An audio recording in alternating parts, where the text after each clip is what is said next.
Telangana Speaker has given clean chit to MLAs. Speaker గారు ధృతరాష్ట్రుడిగా మారిపోయారు.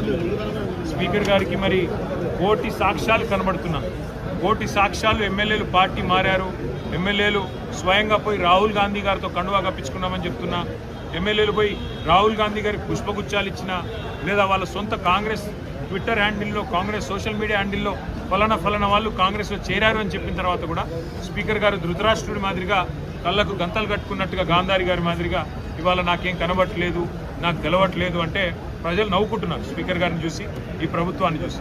కానీ బాధ ఏంటంటే రోజు తెల్లారులేస్తే రాజ్యాంగం పట్టుకొని పోజులు కొట్టే రాహుల్ గాంధీ ఇవాళ ఎక్కడ పడుకున్నామని నేను అడుగుతా ఉన్నాను.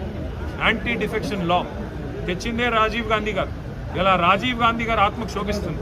రాహుల్ గాంధీ గారు ఆయన ఆధీనంలో ఉండే ఈ ప్రభుత్వం చేస్తున్న కార్యక్రమాలు చూసిన తర్వాత నాకు ఇంకా విచిత్రం అనిపించేది ఏమంటే, అసలు ఈ ఇంటి మీద కాకి ఆ ఇంటి మీద వాళ్ళదంటాడు రేవంత్ రెడ్డి. మరి అలా మా ఎమ్మెల్యేలు 10 మందిని తీసుకుపోయి నీకు సిగ్గులేదా, నీకు కనీసమైన సోయి లేదా, కనీసం అబద్ధాలు చెప్పడానికన్నా ఇంగితం ఉండాలి కదా అని చెప్పి రేవంత్ రెడ్డి గారిని అడుగుతా ఉన్నా.